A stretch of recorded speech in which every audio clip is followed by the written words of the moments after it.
বিসমিল্লাহির রহমানির রহিম। সংগ্রামরত ছাত্র ছাত্রী জনতা এবং দেশপ্রেমিক বাংলাদেশি দেশে বিদেশে যে যেখানে আছেন, আসসালামু আলাইকুম।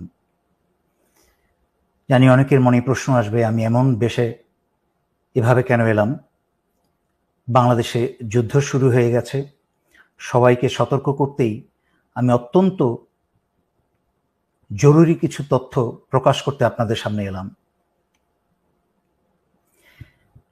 2009 সালে বিডিআর অফিসার হত্যা, সেনা অফিসার হত্যার আগে যেরকম চিঠি বিতরণ হয়েছিল, ঠিক আবার সেই চিঠি বিতরণ শুরু হয়ে গেছে। বিডিআরের সেনা হত্যার আগে সেনা হত্যায় যারা যারা জড়িত ছিল তাদের মাঝখানে সোহেল তাজ অন্যতম। সেই সোহেল তাজ আবার নাটকীয়ভাবে বাংলাদেশে এখন হাজির। কোন দিকে যাচ্ছে? হঠাৎ করেই জামাত শিবিরকে চিঠি দিয়ে এই স্বৈরাচারী শেখ হাসিনা সরকার বাতিল করল। কোনোটাই কিন্তু বিচ্ছিন্ন ঘটনা নয়। সম্পূর্ণ বিচ্ছিন্ন ঘটনাকে একত্র করার দায়িত্ব আমরা কিছু লোক কাজ করে যাই। চিন্তা করে দেখুন, শুধু চিঠিটার সামান্য অংশ দেখাচ্ছি। চিঠিটা ইন্টারনেটে সব জায়গায় ছড়িয়ে বেড়াচ্ছে।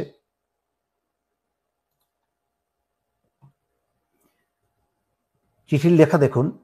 প্রিয় জেনারেল সাহেবগণ, পরিবর্তনের ধ্বনি কি শুনতে পাচ্ছেন? সোজা চলে যাই। আপনারা 2009-এর বিডিআর হত্যাযজ্ঞ থেকে কোনো শিক্ষা গ্রহণ করেননি। সাধারণ সৈনিকদের লেখা এই খোলা চিঠিটি সেটারই প্রমাণ বহন করে। একটু সতর্ক করে দিই আপনাদেরকে, এই স্বৈরাচার সরকারের পতন কিন্তু সময়ের ব্যবধান মাত্র। তারপরে অনেক কথা লেখা আছে। আরেকটা চিঠিতে চলে যাই, আরেকটা অংশ। কতটা নিচে নেমেছে সেনাবাহিনীর ভাবমূর্তি একবার চিন্তা করুন। কোথায় গেল সেই চেতনা ও মূল্যবোধ যা আপনারা আমাদের দিনরাত মুখস্থ করান? কোথায় গেল আপনাদের সেই চির উন্নত মমশির? শির বলতে আর কিছু অবশিষ্ট রেখেছেন? উন্নত না অনুন্নত সে কথা তো পরে। দেশের প্রতিটা মানুষ আপনাদের তথা আমাদের আজকে শুধু ঘৃণা করে, শুধুই ঘৃণা। এখন দেখলাম পুলিশ, আর্মি আর র্যাবে কর্মরত সবার পরিবারের ঠিকানা সংগ্রহ করা হচ্ছে। ডেটাবেস তৈরি করা হচ্ছে যাতে তাদের পরিবারের উপর প্রতিশোধ নেওয়া যায়। স্যার, ব্যাপারটা একবার ভেবে দেখেছেন?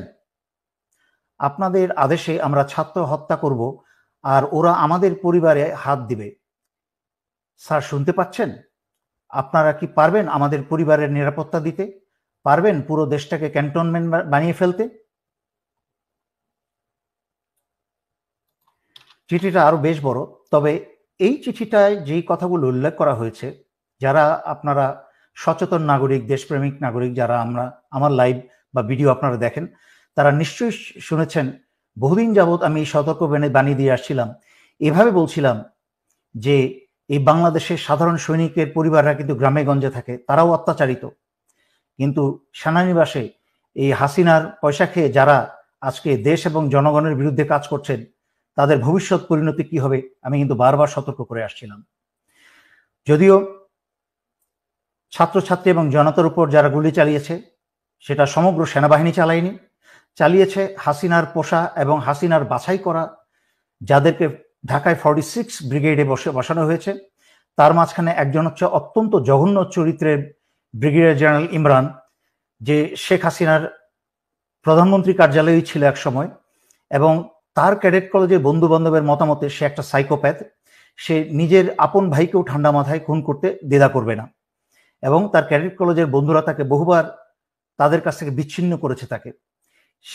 এই সাইকোপ্যাথকে, হাসিনার মতো এক সাইকোপ্যাথ, এই সাইকোপ্যাথকে 46 ব্রিগেডে বসিয়েছে। আর 46 ব্রিগেড চলে হচ্ছে হাসিনার আত্মীয় বর্তমান সেনা প্রধান জেনারেল ওয়াকারের সরাসরি নির্দেশে, কোনো ডিভিশনের অধীনে নয়। গুলিগুলা ছুড়েছে হচ্ছে এই 46 ব্রিগেডের কিছু কুসেনা, চরিত্রহীন কিছু কুসেনা, সমগ্র বাংলাদেশের অন্যান্য সেনানিবাসে থাকা সেনারা না। তাই আপনারা সমগ্র সেনাবাহিনীর উপর ভুল বুঝবেন না। যদিও সেনাবাহিনীর দায়িত্ব ছিল জনগণের কাতারে দাঁড়িয়ে আসা, জনগণ এবং দেশকে রক্ষা করা, সেইটা পবিত্র দায়িত্ব হচ্ছে জনগণের। যাই হোক, যেহেতু হাসিনা তার সর্বোচ্চ ক্ষমতা ব্যবহার করে ফেলেছে ক্ষমতায় টিকে থাকার জন্য পুলিশ, বিজিবি, প্যারামিলিটারি সব ব্যবহার করেছে, এমনকি সশস্ত্র বাহিনী ব্যবহার করে কারফিউ পর্যন্ত জারি করেও ছাত্র জনতার বিরুদ্ধে পরাজিত হয়েছে।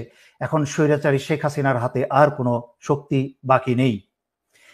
সেই কারণে স্বৈরাচারী শেখ হাসিনা বাংলাদেশের চিরশত্রু ভারতের ষড়যন্ত্রের কে আহ্বান জানিয়েছে বিডিআরের মতো আরেকটা হত্যাকাণ্ড ঘটাতে। বাংলাদেশ সেনাবাহিনীতে, সেনানিবাসে বা বিভিন্ন কোনো অর্গানাইজেশনে যদি এই ধরনের একটা হত্যাকাণ্ড চালানো যায়, তাহলে ভারতের পরিকল্পনা হচ্ছে বাংলাদেশকে প্রহরী শূন্য করা, বাংলাদেশের সার্বভৌমত্ব এবং স্বাধীনতা রক্ষা করার জন্য আর কোনো প্রহরী বাকি না থাকে। তাই নিজেদের মাঝখানে রক্তক্ষয় শুরু করে দিয়ে সেনাবাহিনীর অফিসার এবং দেশপ্রেমিক সেনাদেরকে হত্যা করে হাসিনা বাংলাদেশের ভিতরে ভারতীয় সেনা প্রবেশ করাবে। তার উদাহরণ আপনারা দেখেছেন এবং শুনেছেন। স্বৈরাচারী শেখ হাসিনা ভারতের সাথে গোপনে বাংলাদেশের বুক চুরে রেল চলাচলের ব্যবস্থা করেছে। যেই ভারতের রেল বিভাগের ভারতীয় সৈন্যের সংখ্যায় প্রায় 70,000 প্রশিক্ষিত সৈন্য, তারা যে কোনো সময় যে কোনো প্রয়োজনে এই উপমহাদেশে যেখানে ভারতের রেল চলে, রেল যোগাযোগ আছে, সেখানে প্রয়োজনে তারা মুহূর্তেই হাজির হয়ে যেতে পারে। তার মানে এই রেল ব্যবস্থার নাম করে বাংলাদেশের ভিতরে চাইলে ভারত প্রয়োজনে 70,000 সেনা মোতায়েন করতে পারে। একদিকে বাংলাদেশের প্রহরী সেনা হত্যা করবে, আর একদিকে ভারতীয় সেনা প্রবেশ করে বাংলাদেশ দখল করবে এবং স্বৈরাচারী শেখ হাসিনাকে বাঁচাবে। আর তার দায়িত্ব সম্পূর্ণ চাপাবে হচ্ছে জামাত শিবিরের উপরে, এবং স্বৈরাচারী শেখ হাসিনা বলবে যে এই কাজ করে শুরু করেছে বাংলাদেশ সেনাবাহিনীর ভেতরে থাকা জামাতের লোকজন বা শিবিরের লোকজন, যা স্বৈরাচারী শেখ হাসিনার চোরপুত্র জয়ের মুখে থেকে আমরা বেশ কয়েকবার শুনেছি যে সেনাবাহিনীর ভিতরে জামাত শিবির আছে। সুতরাং আমি সকল জনগণকে অনুরোধ করছি, আপনারা এই মুহূর্ত থেকে অত্যন্ত সচেতন হয়ে যান। কোথাও আপনারা একা থাকবেন না। কোথাও আপনাদেরকে বাসা বাড়িতে এলাকায় যদি পুলিশি হানা হয়, তাহলে আপনারা সারা এলাকার মানুষ ঘিরে ধরবেন এবং ছাত্রছাত্রী তোমরা সবাই পকেটের মাঝখানে তোমরা মরিচের গুঁড়া রাখবে।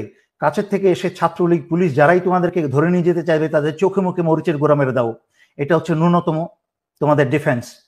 তাছাড়াও হাতে যা পারো তোমরা রাখো সংঘবদ্ধভাবে। নাও আসছি সর্বোপরি সশস্ত্র বাহিনীর প্রতি। ইতিমধ্যে 57 জন ভাই হারিয়েছেন, তখন কোনো পদক্ষেপ নেন নাই ভাইদের বাঁচানো। দেশ ভারতের দখলে চলে গেছে এই স্বৈরাচারী হাসিনার কারণে।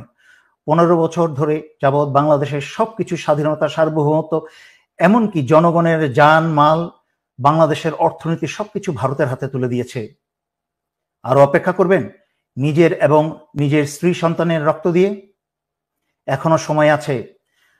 আজকে রাত্রে ভোরের অপেক্ষা না থেকেই আপনারা অস্ত্র হাতে জরুরি অবস্থা জারি করে সারা বাংলাদেশের ক্ষমতাবার হাতে তুলে নিন এবং ছাত্র আন্দোলনরত ছাত্র জনতার সাথে কাঁধে কাঁধ মিলিয়ে বাংলাদেশ রক্ষায় দাঁড়িয়ে যান। আমি সংগ্রামরত, আন্দোলনরত ছাত্র ছাত্রী জনতা এবং দেশপ্রেমিক সশস্ত্র বাহিনীর পক্ষ থেকেই স্বৈরাচারী শেখ হাসিনার সরকারকে বহিষ্কার ঘোষণা করছি। স্বৈরাচারী শেখ হাসিনা সরকার আজ থেকে বাংলাদেশে সম্পূর্ণ অকার্যকর ঘোষণা করা হলো এবং স্বৈরাচারী শেখ হাসিনার আওয়ামী লীগের যে কোনো সদস্যকে পেলে আপনারা গ্রেফতার করে জেলে সোপর্দ করুন। সশস্ত্র বাহিনী, দেশপ্রেমিক বিজিবি সকলের উদ্দেশ্যে আপনারা বিজিবির প্রতি সারা বাংলাদেশের সীমানা পাহারা দিন এবং সশস্ত্র বাহিনীর নিজ অন্যান্য দায়িত্বের পাশাপাশি দায়িত্ব সকল বিমানবন্দরগুলোকে দৃষ্টিতে আনুন এবং পাহারায় রাখুন, যেন আওয়ামী লীগের কেউ পালিয়ে যেতে না পারে। এবং সর্বোপরি এই কথা বলছি, ক্ষমতাভার গ্রহণ করার পরে বাংলাদেশের ভেতরে যেন ভারতের কোনো রয়ের সদস্য যেন এরা না থাকতে পারে, তা যা ব্যবস্থা করার করুন। বাংলাদেশের মাটির ভিতরে, বাংলাদেশের সীমানার মধ্যে যেন যেখানেই রয়ের সদস্য পাবেন, এদেরকে আপনারা খতম করে দিন। বাংলাদেশ বাংলাদেশ স্বাধীনতা সার্বভৌমত্ব কে রক্ষা করার দায়িত্ব আমরা যারা বেঁচে আছি এবং পরবর্তী প্রজন্ম বা নতুন প্রজন্ম ইতিমধ্যে তাদের দায়িত্ব 15 বছর অবহেলার পরে তারা এখন দায়িত্ব বুঝতে শুরু করে দিয়েছে, তারা দেশ ভালোবাসতে শুরু করে দিয়েছে। তাদের মাঝখানে আর মৃত্যুর ভয় নেই। তাদের মাঝখানে যখন মৃত্যুর ভয় চলে গেছে তখনই হয়েছে স্বৈরাচারী শেখ হাসিনার ক্ষয়। হাসিনাকে আর এক মুহূর্ত টিকতে দেওয়া যাবে না। যেখানেই পাবেন এদেরকে আপনারা গণধোলাই দিতে শুরু করেন।